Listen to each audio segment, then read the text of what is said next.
Assalamualaikum warahmatullahi wabarakatuh. Azan al-kiram, ashabu konatu Majelis Ulama Indonesia, sanukonimulakum nasroh, al-khobar waki bimodifikasi halian. Ma'akum, sofa ma'ufzusina modifikasi fil akhbari minha.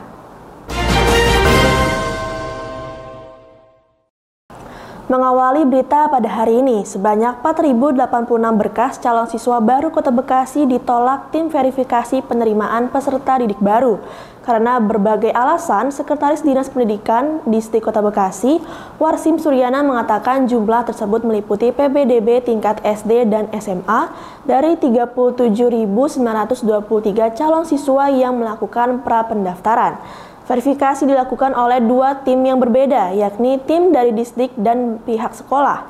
Tim dari sekolah bertugas untuk jalur zonasi dan prestasi, sementara tim dari distrik menangani jalur afirmasi dan perpindahan tugas orang tua. Namun, terdapat 4.086 berkas calon siswa baru yang tidak lolos verifikasi, dengan rincian 1.181 untuk SD dan 2.268 untuk SMP. Alasan penolakan berkas antara lain KK yang diunggah kurang dari 1 tahun sejak penerbitan, ketidaksesuaian titik koordinat dan alamat pada KK yang tidak sesuai. Warsim juga mengimbau agar tim verifikator tidak mengulur waktu untuk segera menyelesaikan proses verifikasi berkas calon siswa baru yang masih menunggu.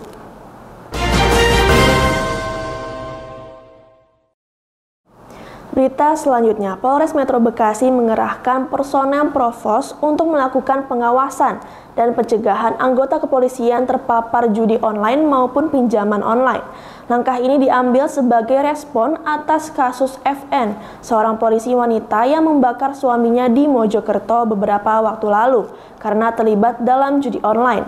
Dalam tugasnya, personel Provos memberikan edukasi mengenai bahaya judi online dan pinjaman online.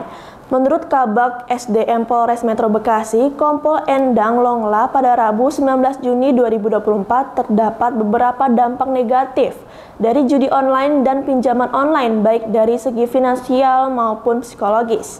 Selain itu, banyak anggota yang terjebak dalam praktik ini juga mengalami kesulitan keuangan yang berujung pada stres dan depresi.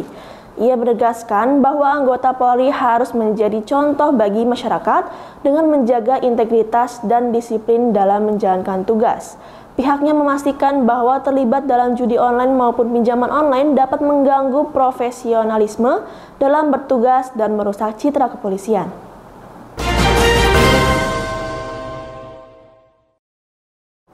Berita selanjutnya, seorang anak yang masih duduk di bangku sekolah dasar atau SD tak sadarkan diri usai dipukul oleh orang tua tetangganya di Villa Mutiara Cikarang 2, Desa Sukasejati, Kabupaten Bekasi.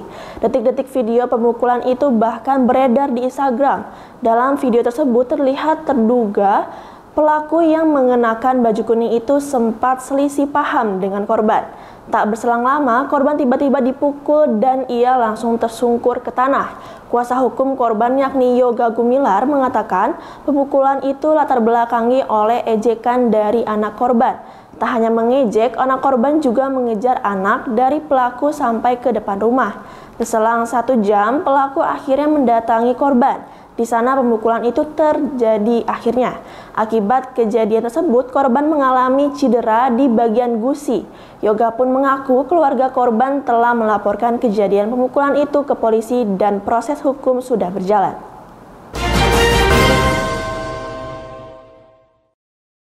Berita selanjutnya, 2 tahun sudah warga Muara Gembong, Kabupaten Bekasi menunggu sertifikasi pelepasan atas 14.000 hektar lahan kawasan hutan sosial oleh Kementerian Lingkungan Hidup dan Kehutanan.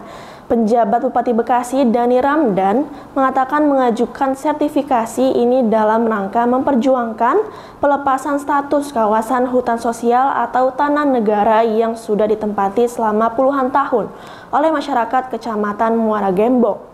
Penjabat Bupati Bekasi, Dani Ramdan, menekankan pemerintah daerah berkewajiban mengawal setiap permohonan yang menjadi aspirasi masyarakat setempat hingga seluruh tahapan dapat dituntaskan sehingga mereka mendapatkan kepastian hukum atas legalitas status kepemilikan tanah dimaksud.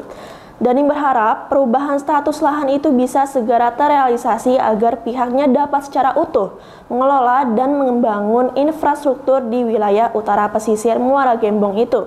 Mengingat selain permukiman, sejumlah ruas jalan penghubung dan tambak warga pada beberapa desa di Kecamatan Muara Gembong juga masih berstatus milik negara.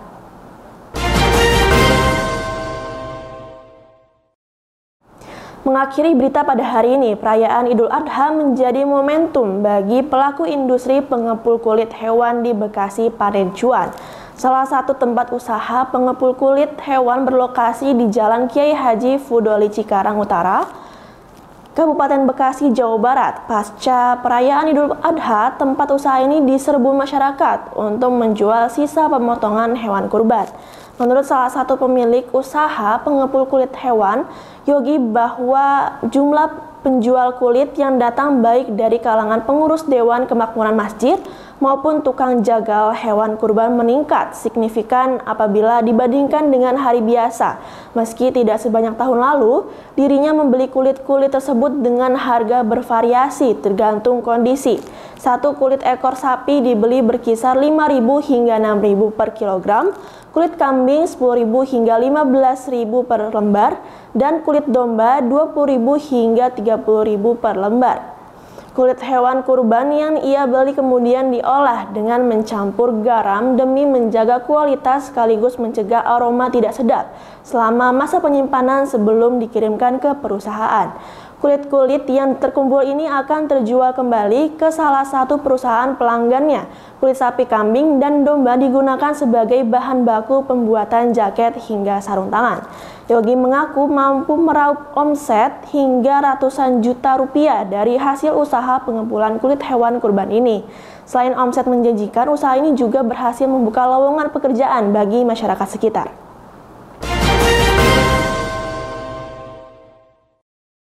And that was the news for today. Stay tuned Bekasi City in the news up to and up to date.